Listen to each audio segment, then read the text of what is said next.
Take two. Take two. It's okay, but I've got to go now because I've got a client in 5 minutes.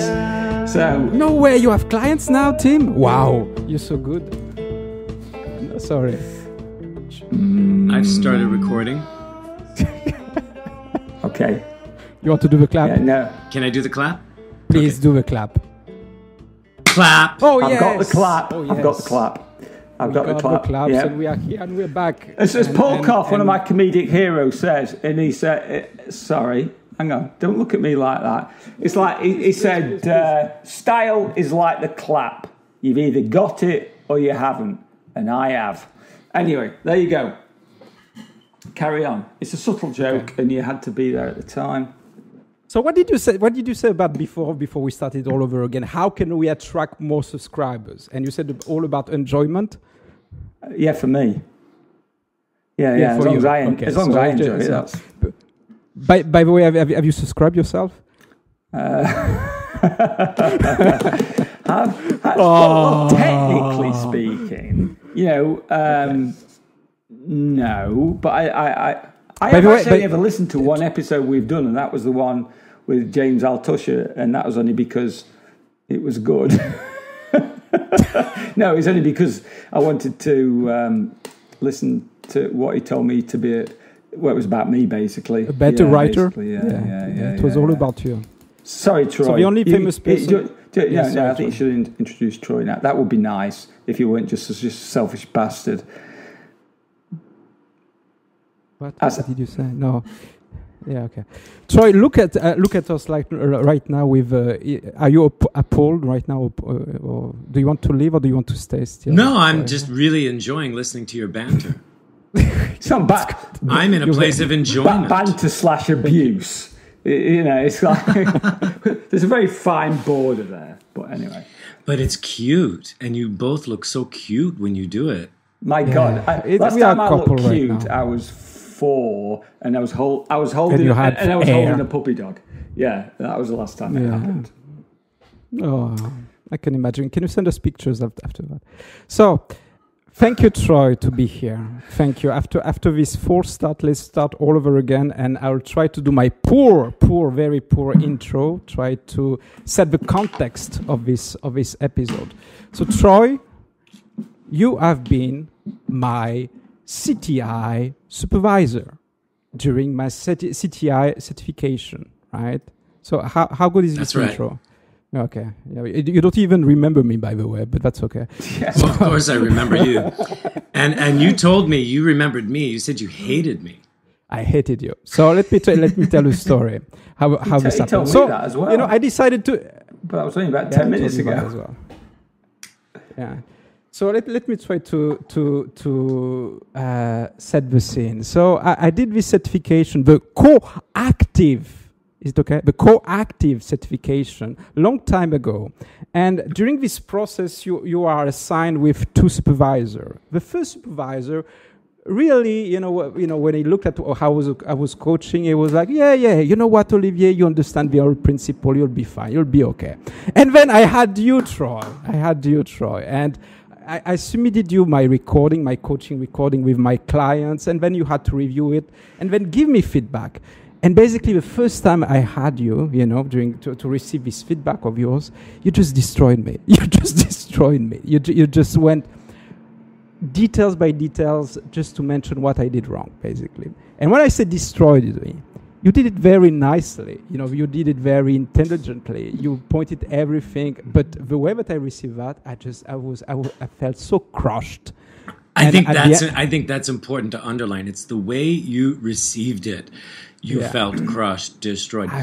I'm not sitting there pointing out everything you did wrong. I'm not sitting there trying to crush you or destroy you. No, but I understood that lately. But I'm kind of I'm a bit slow to understand things. So, I was believing that I was this very, very, very good coach, and then you just put me down over there, at the bottom of the floor. So. And I hated you. I said, how he dares doing this. He's such an arrogant dick. This is what I was thinking. I know at the time. You were probably talking to a mirror.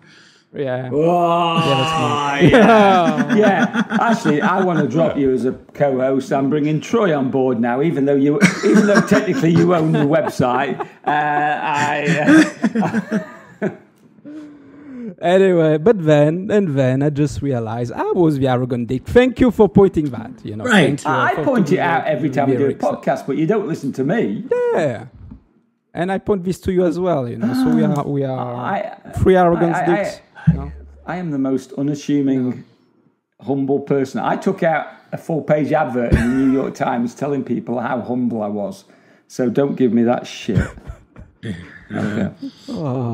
Anyway, so how did it end for you, Olivier? Before people start thinking I'm an arrogant dick, it's career's fault. Arrogant basically. dick. That's how it ended.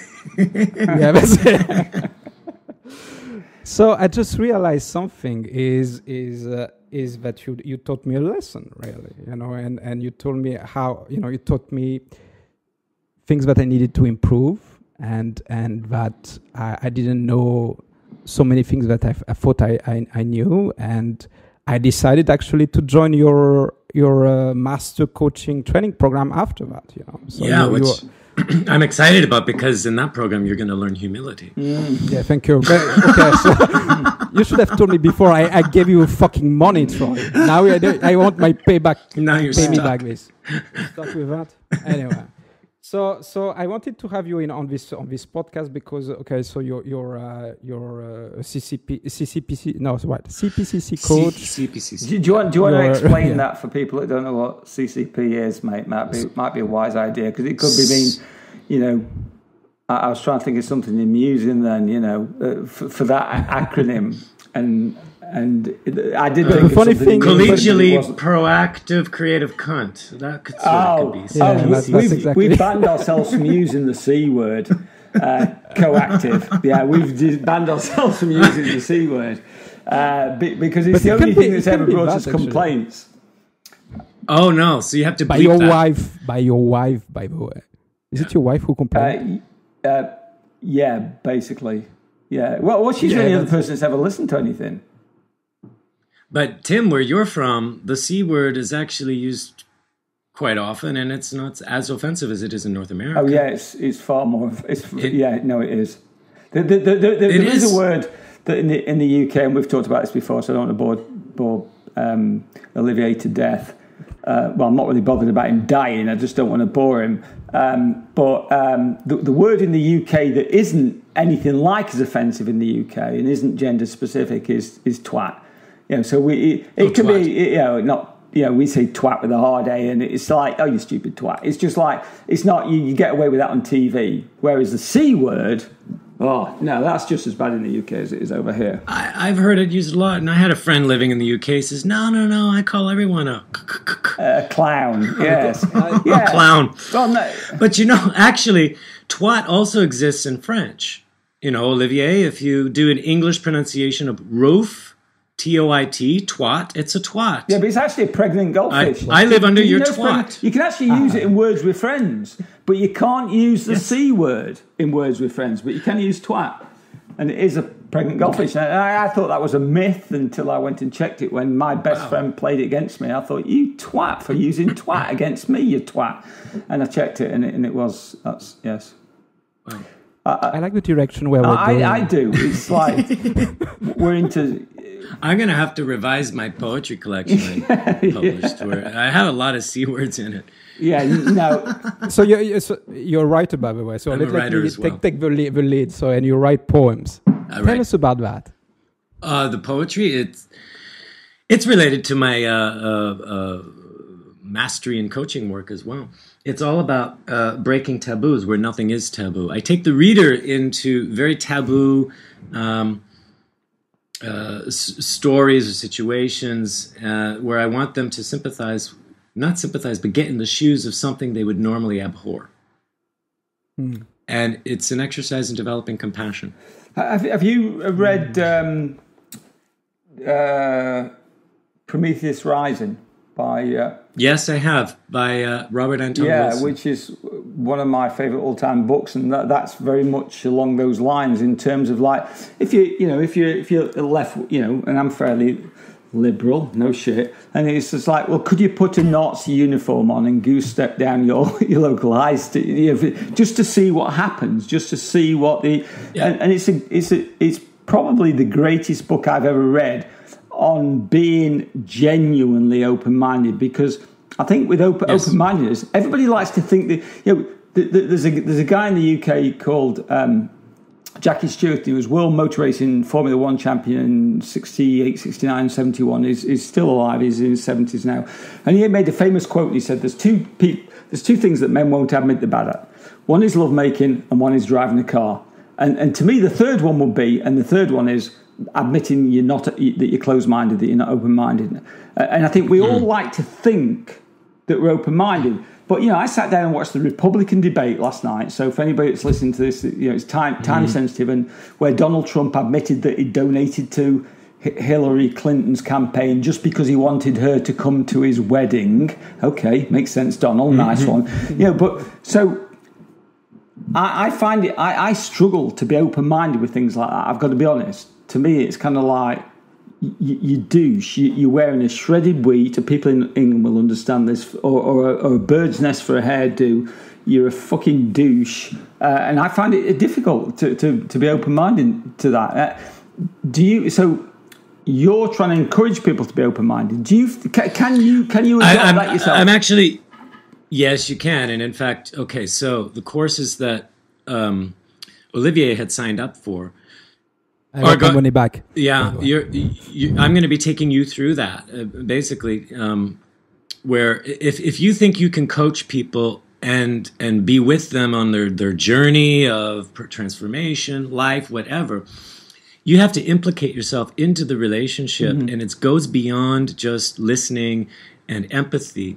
You have to feel into who they are and what they're being. And for the person that's right across from you, you can't be judging them according to what you think they should be as a better person. You have to accept what they are being right now, and that encourages them to accept themselves. Anybody who's going through a process of transformation is going to go through their darkest tunnels, and so normally they're pushing parts of themselves away.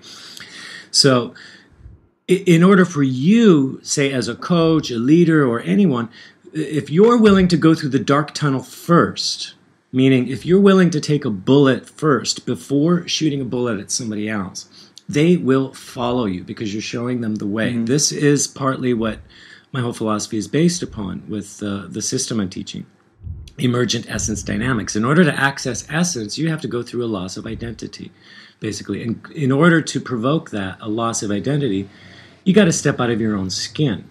You cannot do that conditionally. So part of like what the poetry book was about is I'm luring people in or tricking them into. Yeah, don't use lure. Don't lure. That sounds all a bit. I'm luring them into my layer.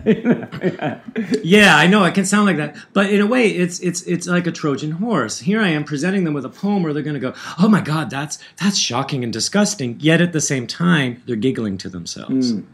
Just saying, why am I laughing? Why is that funny? That's wrong. That's really wrong.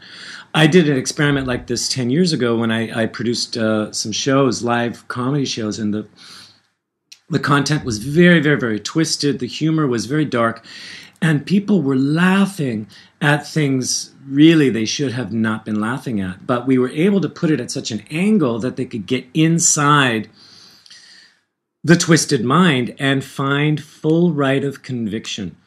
I learned this when I was training as an actor, that if I'm going to play, say, a rapist or a dictator or a horrible person, for every action I do, I have to feel 100% right and justified in what I'm doing, because if I'm not, then all I'm doing is playing a role and commenting on the character, and it won't appear authentic and the audience won't buy it. In order for the audience to be completely terrified of me, I have to be completely feeling right in what I'm doing and justified. And that is where I'll find the humanity in the character. So these poems, for example, will take the person into the humanity of the character by not empathizing with the mind, but being right inside their mind and seeing, oh, so this person who is apparently so horrible actually does see a spark of beauty in something, or they feel love in some way. It might be expressed in a really screwed up way, but they do feel love. Okay. So do you think at the end of the day that Tim can coach Donald Trump at the end of the day? Yeah, you could. Anybody could. You just do your work. But the secret is acceptance, but you don't have to like it. You just accept it. That means, okay, so that's the way he is. He's that way. Okay, so that's the way he is. And then just move yourself into becoming fascinated. The thing that's going to get you away from acceptance is judgment.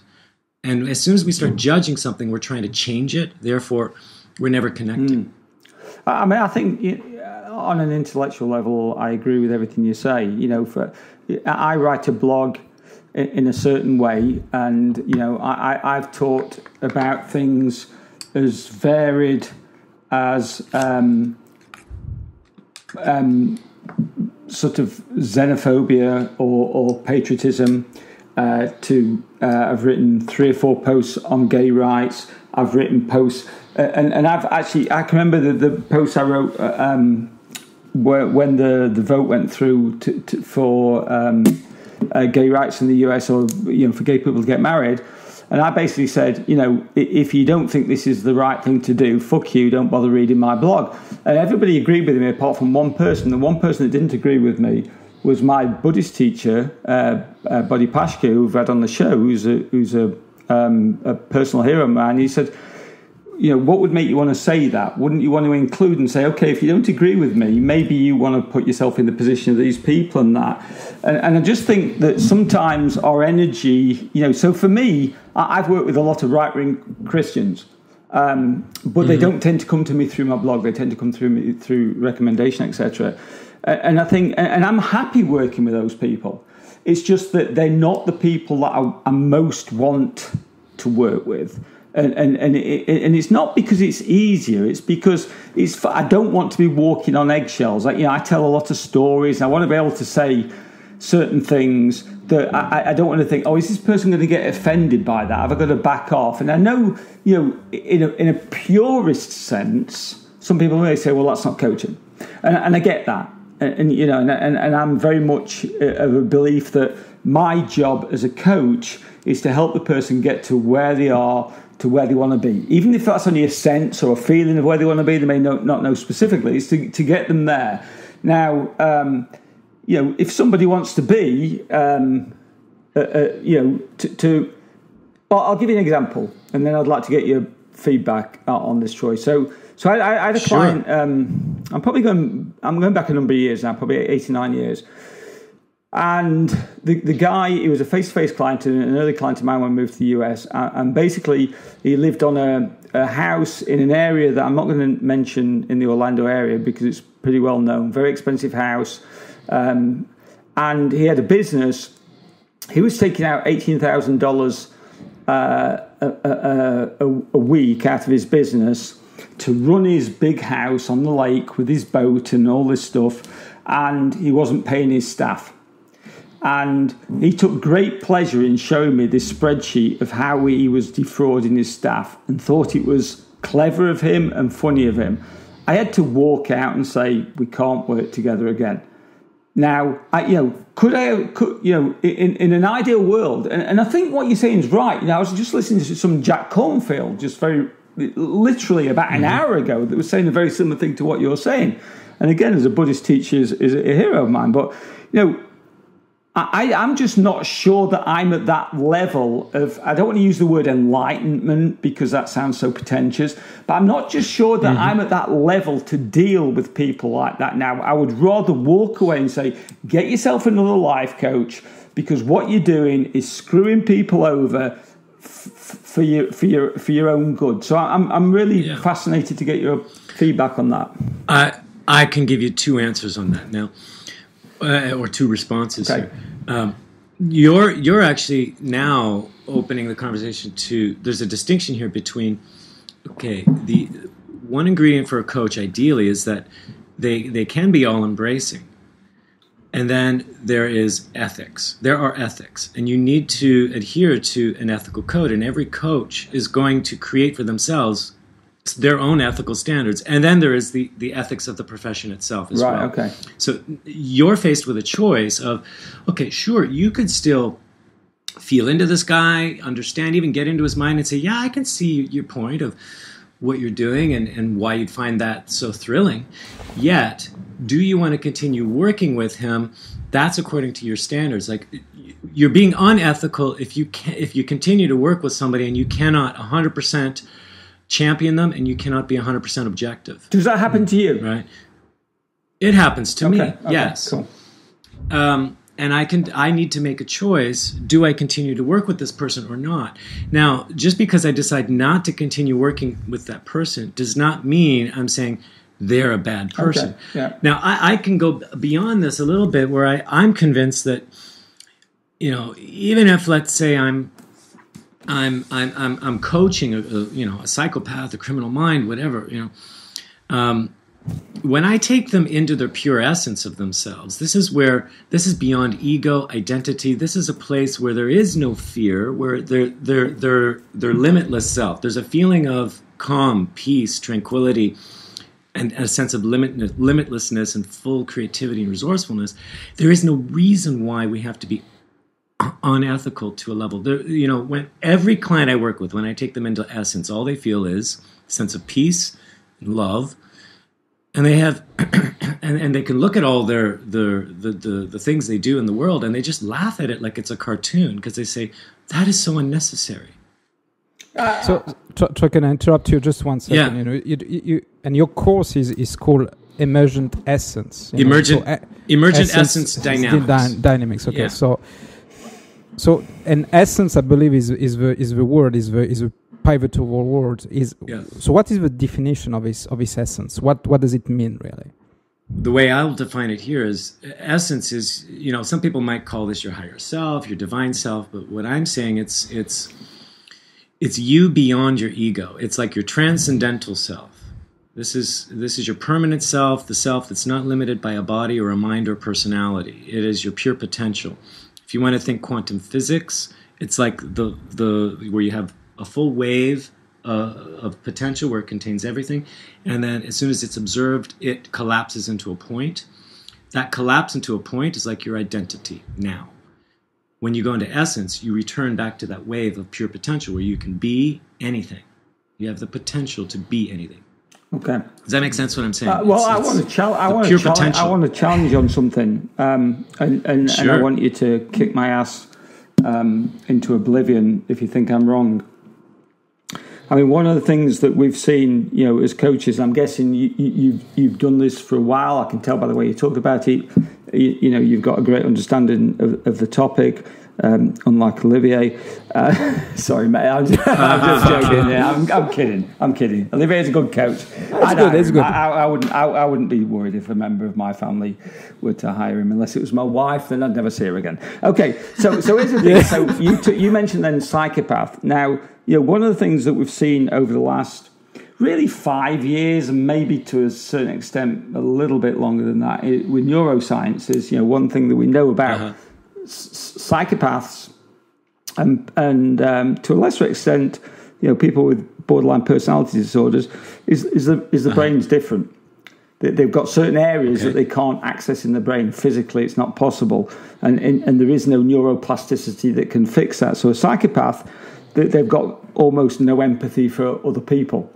And when you say you can get to a psychopath and get to that point where you take them to the pure essence, but unless you know something that I don't and neuroscience doesn't, then there is no way of taking, and I know I'm challenging you now, Troy, and I apologize for doing that, but there is no way of taking them to that point of pure essence. Because the one thing, if you're walking down the street and you're being attacked by somebody, the best person you want walking towards you is a psychopath, because they have no fear. They don't understand fear, and they will step in and not worry about what other people think about. They're more likely to help you, but also they're more likely the person to be attacking you. But people tend to think of psychopaths as the Hollywood, like, oh, they all kill people. Well, actually, they don't. A lot of the time, the CEOs, the people in high high positions of power because they really don't care what other people think about, because they can't access that part of the brain in the prefrontal cortex that allows them to empathize with other people. So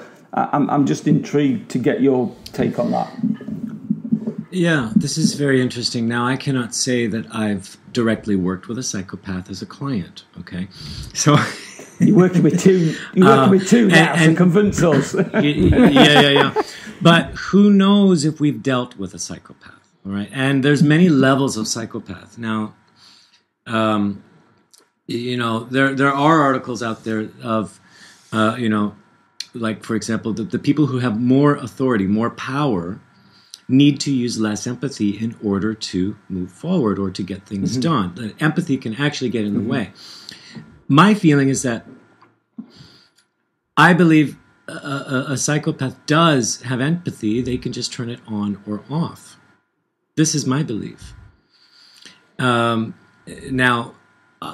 were they born without empathy? Were they born without access to empathy? I don't know. I really believe fully that that's actually rare, but through, social conditioning, whatever, life experience, circumstance, they found a way to turn it off or not access. Because really, empathy is more about letting yourself be affected by something.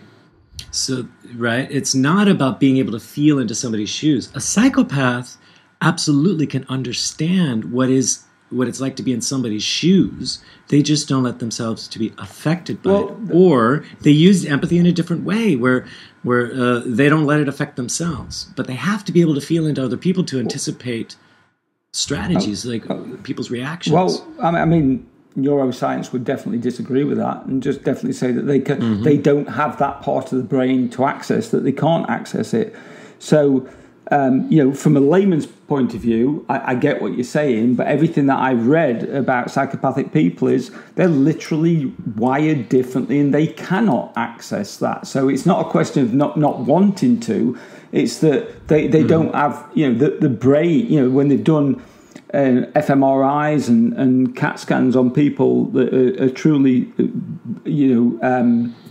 demonstrate psychopathic behavior, that the brains are wired up differently, and there are no connections to that part of the brain that allow them to feel empathy, which is why they go through life. It's not like a choice any more than being, is being gay a choice? Well, I don't know. No, I don't know either. But science suggests it probably isn't. It probably isn't. To me, it doesn't matter whether it's a choice or not. It's how we are born as individuals. And I think, with certainly with people with borderline personality disorder and psychopathic tendencies, neuroscience. Now, let me just add this. Let me soften this a little bit by saying that, do we get this shit wrong? Yeah, of course we do. Yeah, we've got plenty of stuff wrong in the past, but I think So this is kind of like a raw topic for me, because I had an email from somebody about 2 or 3 days ago who told me that he suffered from borderline personality disorder, and they literally begged me to take them on as a client. I was their last choice. Okay. And then the following day, this was on Monday of this week, so we're recording this on a Friday, and this was on Monday this week. On Tuesday, I went out for lunch with a friend of mine who's a counsellor. He said, whatever you do not ever take on somebody with borderline personality disorder. He said, what's going to happen is this. For the first 2 weeks, they're going to think you're fantastic. They're going to say you've changed their life, and they're going to shower praise on you, and they're going to want to do this.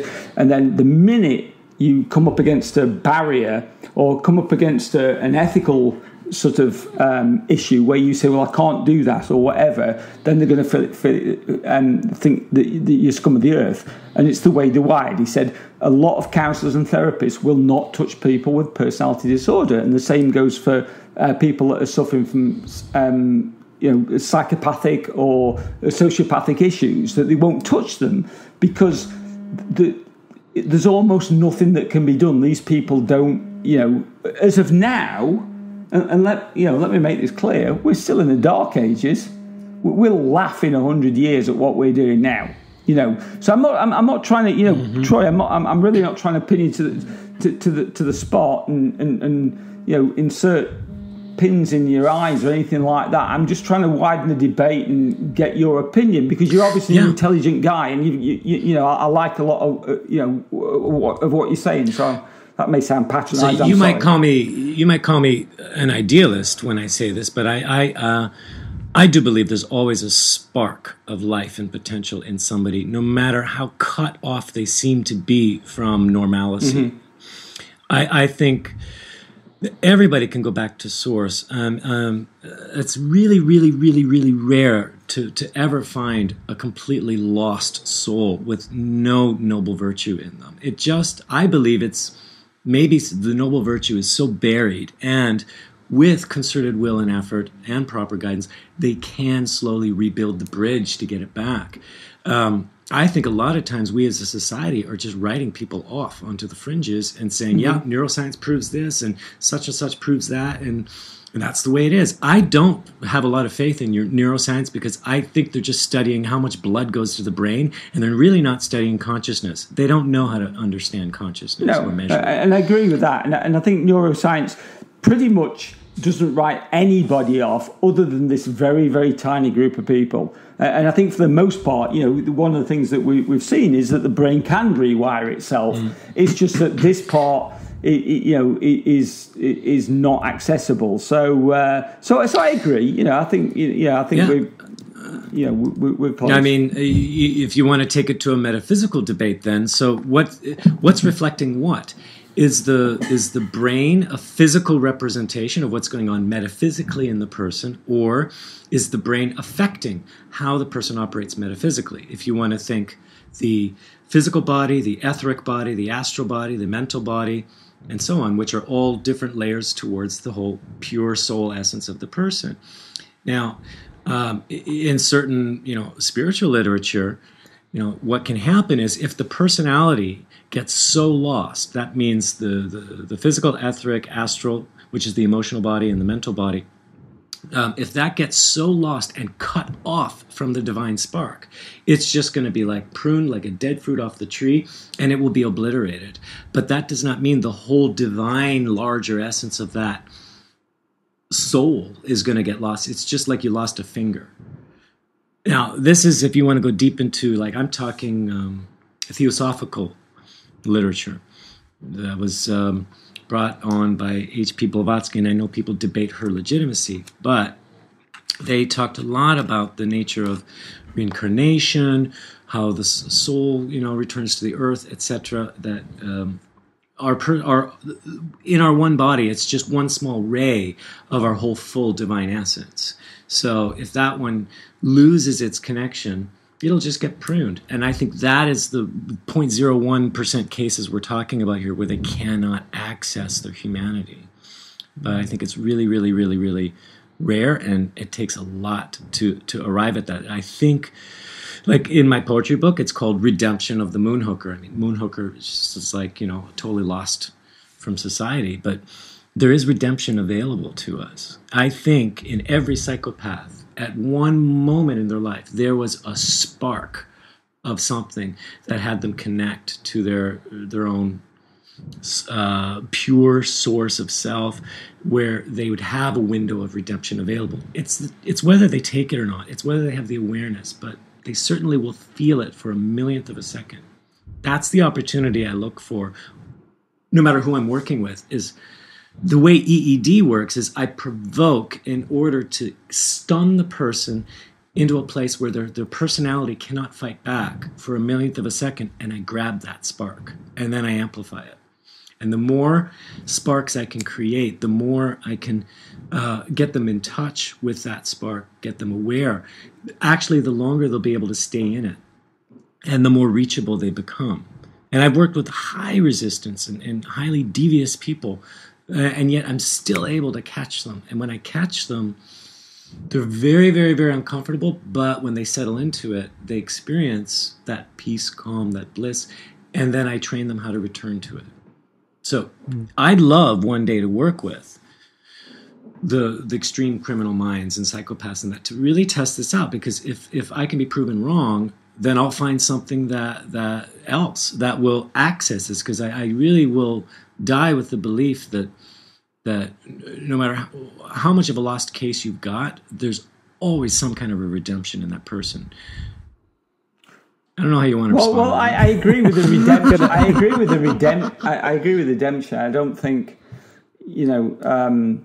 that just because somebody is born with a certain, neurological condition or whatever, that they should be beyond redemption. I definitely, would be in full agreement with that. I just think we have to recognise what our abilities are at this point in time. Right. To be able to tap into that, and if you want to do that, I was just mentioned Body Pashka, and he does, he goes into prison, so he goes into prisons and he talks to hardened criminals and he teaches them meditation and spirituality. So I think there's plenty of ways to do that, and I've talked a shitload.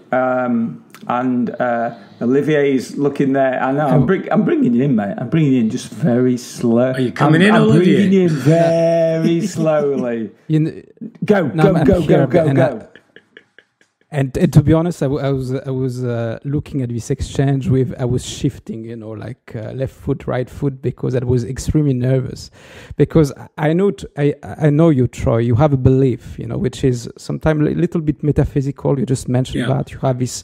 You just mentioned quantum physics, and you told me about shamanic beliefs as well, and things like that. And I know Tim, right? And I know Tim who is much more into the scientific perspective, right? He likes things to be proven by facts and science. Everything that he believes has to be backed up by science. So it's very interesting to have both of you on this program, because both of you are excellent coaches. Right, I've seen you coach, Troy. That's why I'm going to you. I'm not going to you because of your belief. Because to be honest, I'm much more on Tim's side on this one. I'm much more, the scientific guy. Even though if I did ayahuasca, and I know Tim, and I know. And just to explain that for anybody that's dived into this conversation doesn't know what ayahuasca is. Don't just mention that as a passing. You have to do a 25-second explanation of what that is. Well, the ayahuasca is DMT, dimethyltryptamine. It's a drug that goes to your subconscious. If you take the scientific approach, it opens your subconscious and you see some visions, things that your blocks will. Basically, he's going to the Brazilian rainforest to take drugs. Yeah. Okay. Carry on. Right. That's it. We've all done it. Let's be honest. Yeah.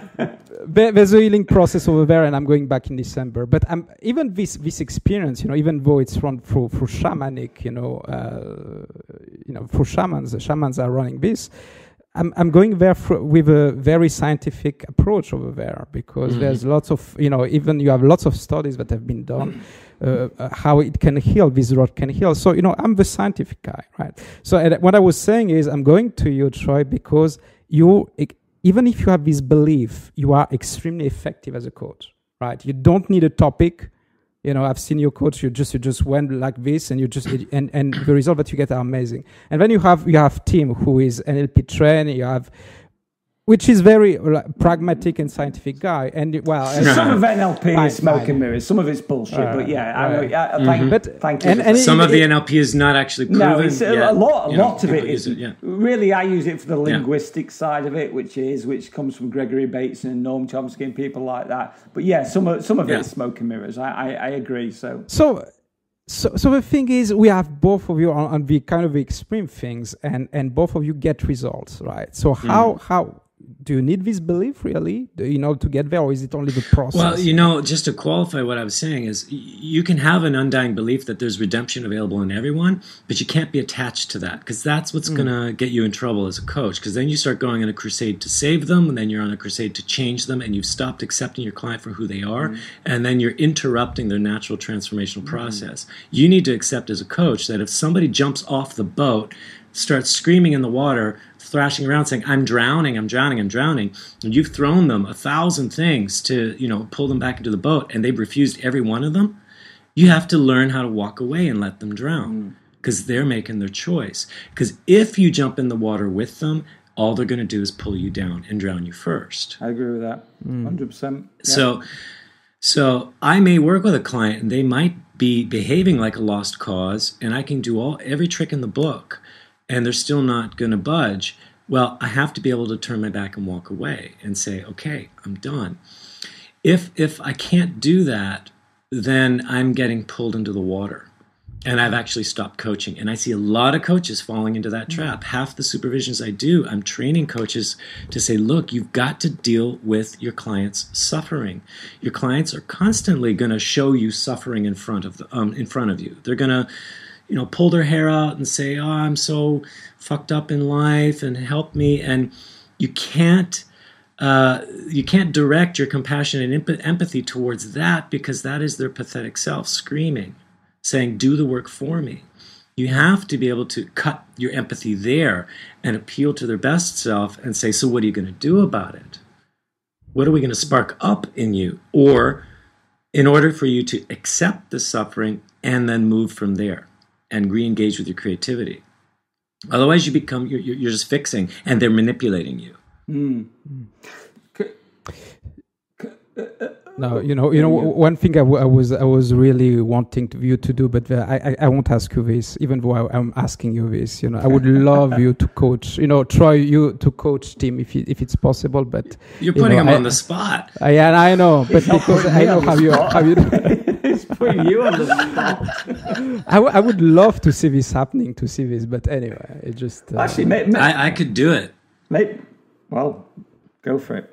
What were we going to say, Tim? Well, I was actually going to come back to the whole quantum physics thing. Actually. So no coaching? Well, I think we should maybe maybe that should be a podcast in its own right. We could do that. Because anything that I think can potentially help me, I will go and read anything, watch anything, or listen to anything that I think is going to help me. So I would absolutely not go into that with a closed mind in terms of, I can be closed-minded about stuff. I agree. I can be closed-minded about human rights and certain things like that. I do find it very, very difficult. But in terms of coaching, not at all. I've hired 5 coaches since I became, I've been coaching full-time 10 years. I've worked with 5 other coaches. I've got a coach now at the moment, and she's great. And so I'm not close. But here's the thing: you mentioned the quantum physics thing, and one of my greatest heroes in life is Richard P. Feynman, who won the Nobel Prize for quantum mechanics about 1969, 68, 69, whenever.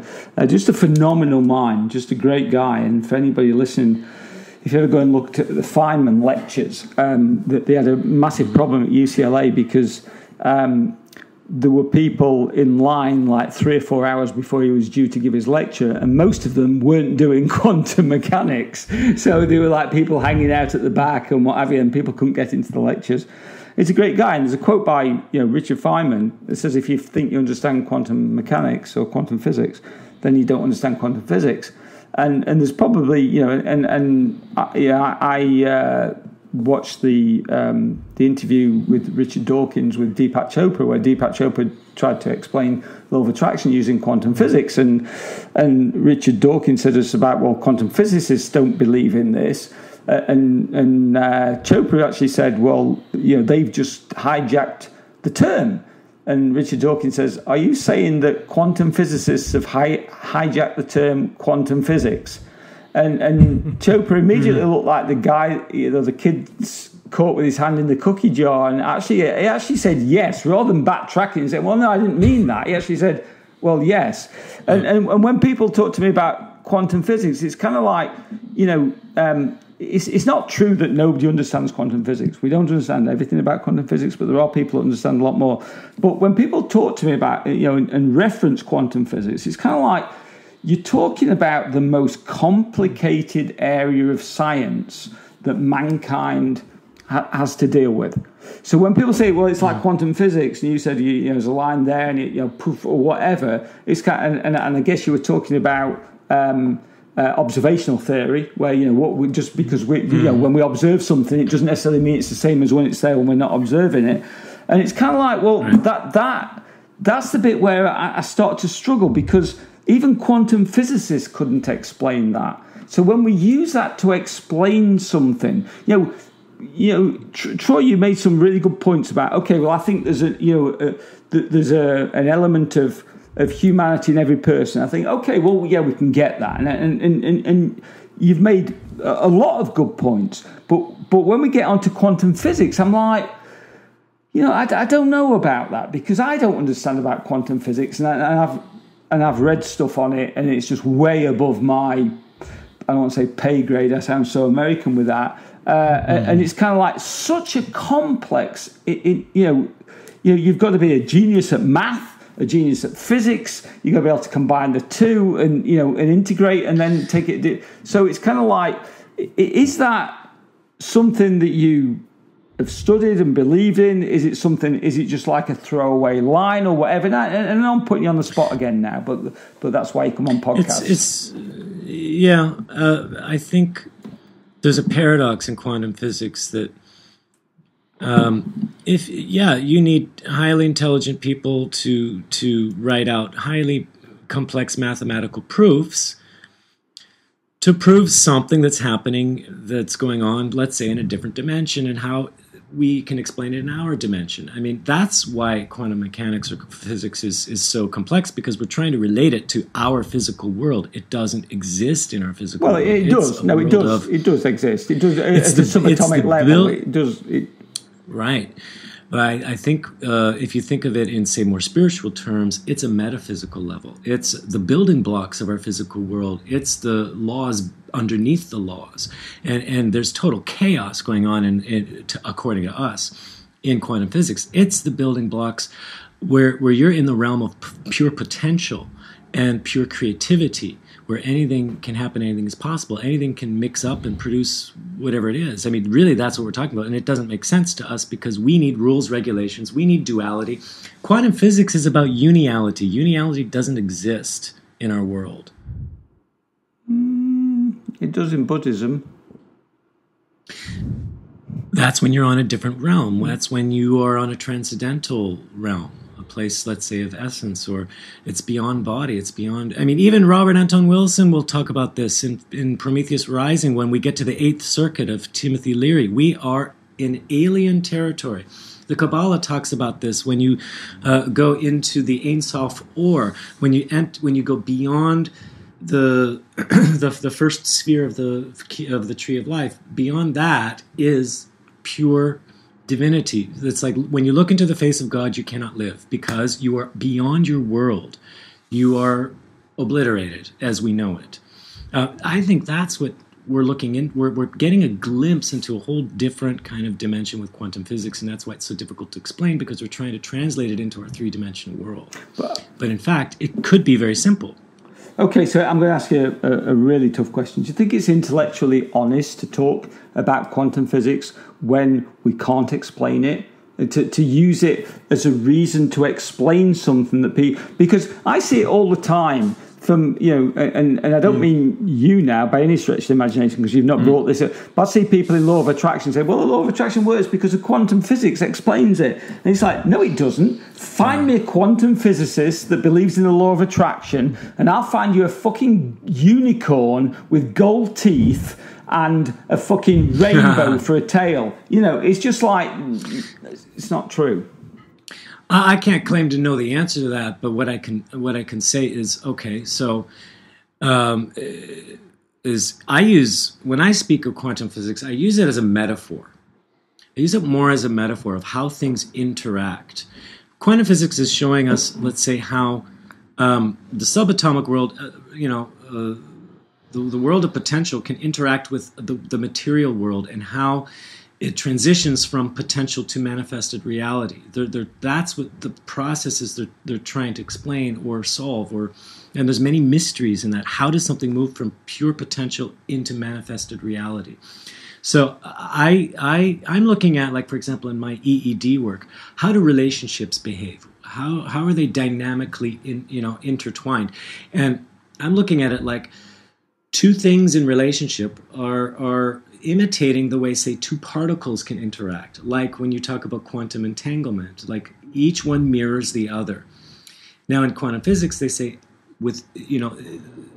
the two particles can go beyond time and space. There's no more locality involved, and they still will reflect each other. I'm finding the same things happen in relationship, and I'm proving it directly in the work that I do, where I can shift one person, but I'm shifting how they're in relationship with that thing without the other thing present, and that other person actually is shifting. And I've had clients phone me and text me and say, what the hell happened to this other person? They're behaving completely differently than ever. Give me an example. I had a client where she was having a difficult relationship with her son. So I walked her through what I call a process called remote relationship. Mm-hmm. This is where what I believe is we have two relationships with things. We have our external physical relationship with the person, and we interact, act, and react. Mm-hmm. Okay. Then when that person walks out of the room, we have an internal relationship with them, a mental relationship with that person, and it affects us the same. It's like you could say a dream relationship.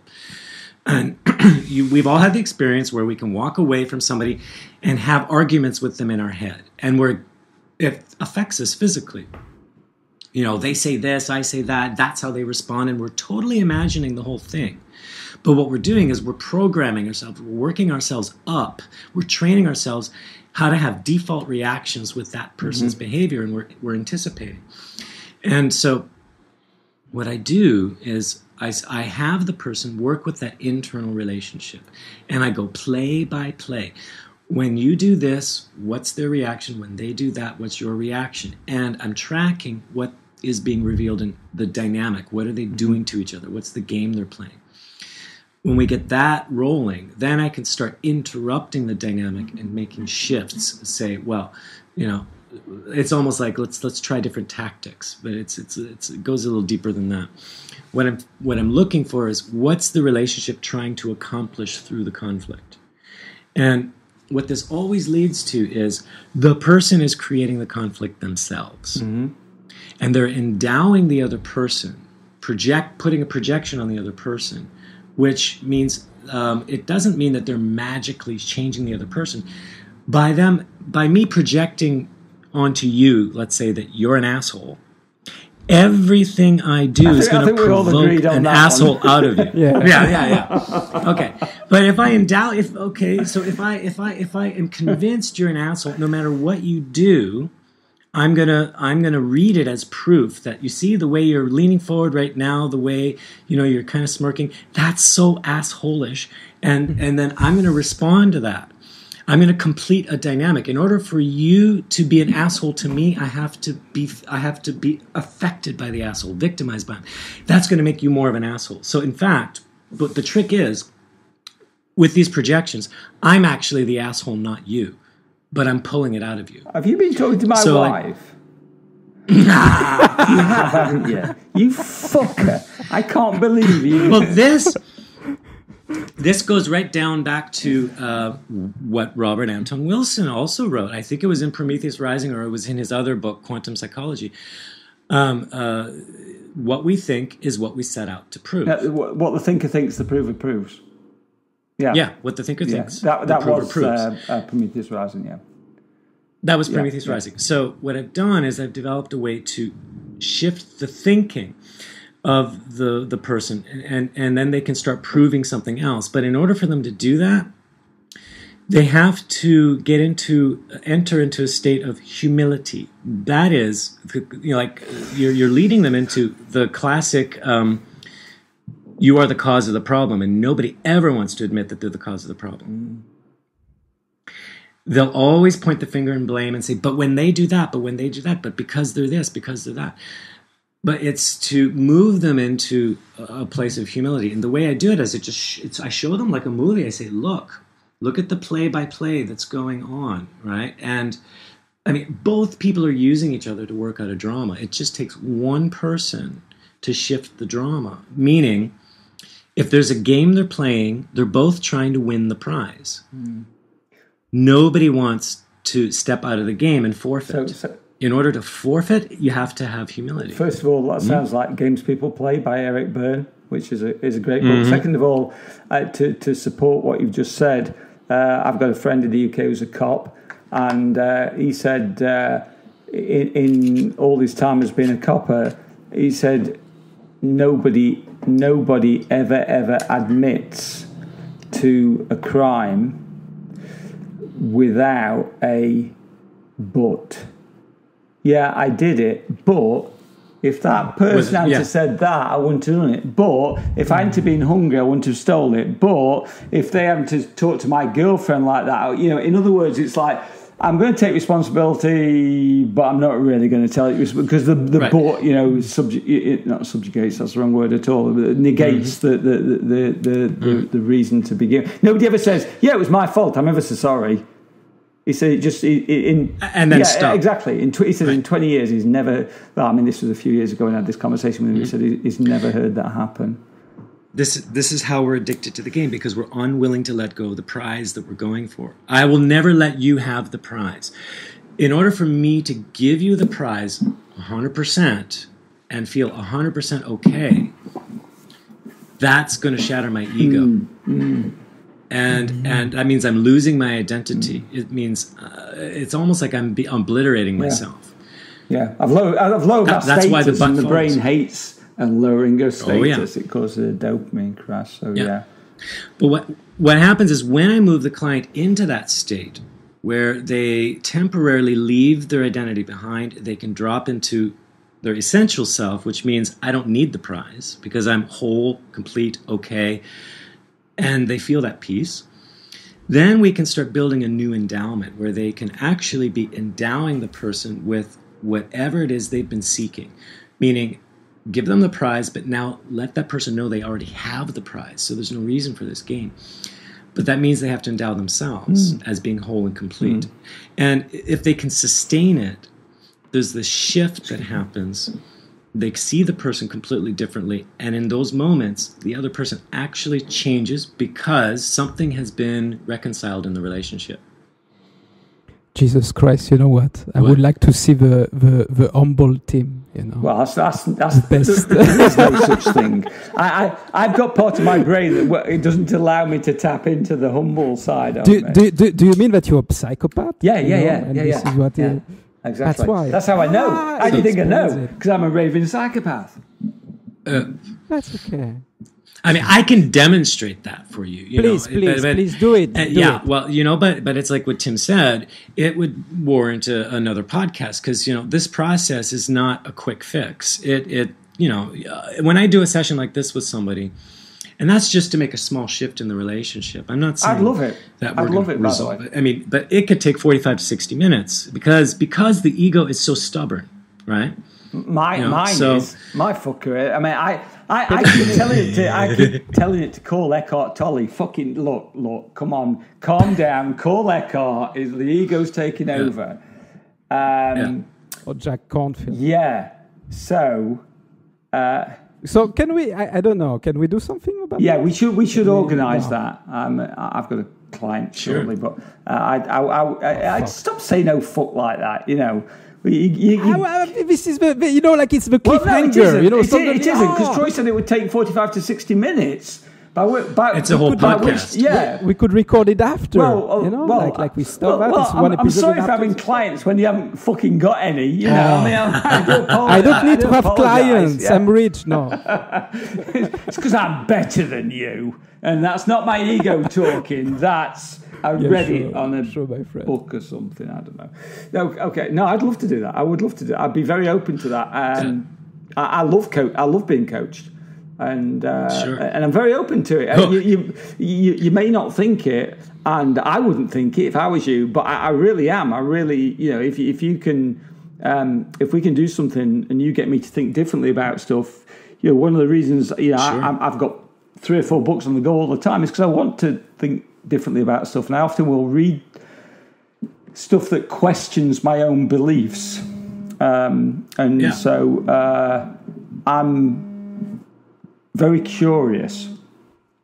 So I think we should set that up. So can we? Is it okay? Yeah. Troy? Are you taking taking the challenge? You see the beast? Sure. Yeah, but I don't see a beast. I see a guy who's extremely open and willing, and he's willing to do the work on himself. I mean, he's constantly challenging himself.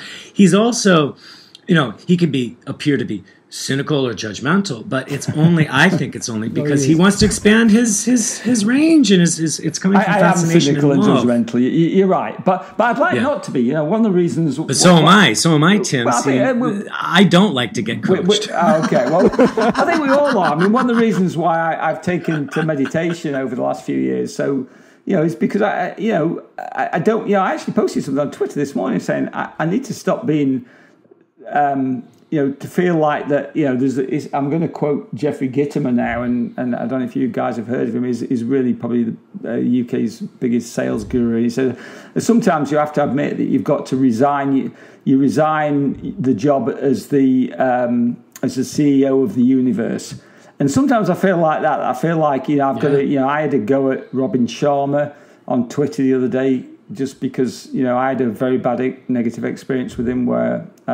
That I won't go into now, and I basically attacked him on Twitter. And afterwards I thought, was that... I know. That's very smart. He's a dick, though. But he has got a spark inside. Compassion, he's got a spark inside his narcissism. But no, seriously, I'm joking. But, I would love that. And if at the end of it, I came out of it thinking, if I used to look at sales training was if I learn it 1% or 0.5% that's going to improve my performance, and it's worth it. If you can teach me 1% more than I learn, and you can probably teach me a lot more than that. I don't mean to sound arrogant by saying only 1%, but if I learn 1%, then to me that makes me a 1% better coach. In which case I can help my clients. So I'm not going to turn that down for free. No way. Right. Don't fucking bill me though. We might not even get 1%, but if we get 0.001, that is enough of a spark that will grow and shift, over time and with focus. So, and I am not claiming to be able to solve anything. No, that's not your job. I'm not claiming to solve your life. But what will happen? There will be a shift. My life's fucked. That's one realization. I'm his friend. I'm Olivier's friend. How can you solve my life? Yeah, exactly. It's over. And if it doesn't, if it's like hitting a wall, we spend an hour hitting the wall, and I'm not getting through it all. Then I'm just going to say, all right. Now I got some work to do. I got to go back to the drawing board, and that's what engages me too. But I am confident enough that you will find something. I'm confident, and I am going to have to go in a second, but I am confident in your confidence because I like, to me, I think a lot of the job of us as coaches is we have to display confidence with our clients, because if we look like we're nervous and we're apprehensive, we're not sure what we're doing about. What we're doing rather, then that's going to transfer to our clients as they're just not going to take it seriously, and it's not. Right. I don't know why he's grinning like an idiot, and it's not because he's got a bigger microphone than me, because he hasn't. Because he has a penchant for revenge. Yeah. He just wants to get you. He wants to see you down. No, it's not true. I'm coming from a place of compassion. I want to see the humble Tim. Did you say humility? Humble Tim. Humble Tim. Humility. Humbleness. Right, guys. I'm going to bail. I've got a client, and I actually prep for my clients. I know you don't, Olivier. That's because you haven't got any. Of course not. No, I have some. Troy, can I just say, before I bail out, first of all, thank you for joining us. And, Olivier may want to just wrap this up after I've bailed rather ignorantly. But also, thank you for being so generous in your taking me. I know I've probably pushed you more than any guest we've had on this program, and because it's stuff that's important about. Yeah, no, really. And you were very receptive to it and very honest. And and I appreciate that. What I don't appreciate, and neither of us do really, is just people trying to bullshit the way out of something. You believe in something very strongly, and I admire that. I may not always agree with it, but that doesn't matter, because I could be wrong, you could be wrong, or it could be somewhere in between the two. It doesn't really matter. So I was sceptical when Olivier said about having you on, but I'm actually really glad we had you on, and I've thoroughly enjoyed talking to you. So thank you very much. I appreciate it. Thank you, Tim. Thank you, Troy, for being there. I've told you that he might called us dicks, but he didn't. He's a dick. He's still a dick. Yeah. I'm going. I'm going to bail, so I'm going to leave you guys, and I'll send you the recordings. Take care. I really enjoyed this, Tim. Thank you so Very much. welcome. Right? I loved engaging with you. Yes, it was good great. fun. Thanks, thank mate. you. No, but I won't stay as well. So thank you, Troy, for everything, and please just save the file that you have. Just I will. Please, and send it to me, and then I will see you. I will see you soon, actually, for this training. Yes, actually, yeah, I'm very, very, very excited about it. Yeah. So it's Emergent Essence Dynamic, and if people wants to subscribe to this, you have your Facebook page. This is the Facebook page, yeah. Emergent with a T, Essence Dynamics .facebook. It's on Facebook.com. It's on Facebook. And please subscribe. It's Troy is awesome as a coach. Believe me, I don't share his belief as much as his metaphysical belief, but I've seen him coach, and for sure I will learn a lot from him. Oh, you will. You'll come out of it with a whole different viewpoint. I know it. Even just after the first module. And I don't think in the beginning you mentioned my last name, so I'm just going to say it's Troy Yorke. I didn't say it? No. Of course. Yeah. No, it's okay. Just so that, I'm sure people have figured that out. No, yeah. Don't worry, I will put your picture, I will put your name, I will put everything you'll see. That's right. Professional, even though we don't have any listeners. It's wrong, by the way, we have more listeners than Thank you, Troy. This was a real pleasure. So, I look forward to round 2. No, please, we'll do this, by the way. Yeah. I will send you an email to schedule this. Okay, cool. Okay? All right. Okay, I'm just cutting my recording now. Yeah, I'm cutting it now.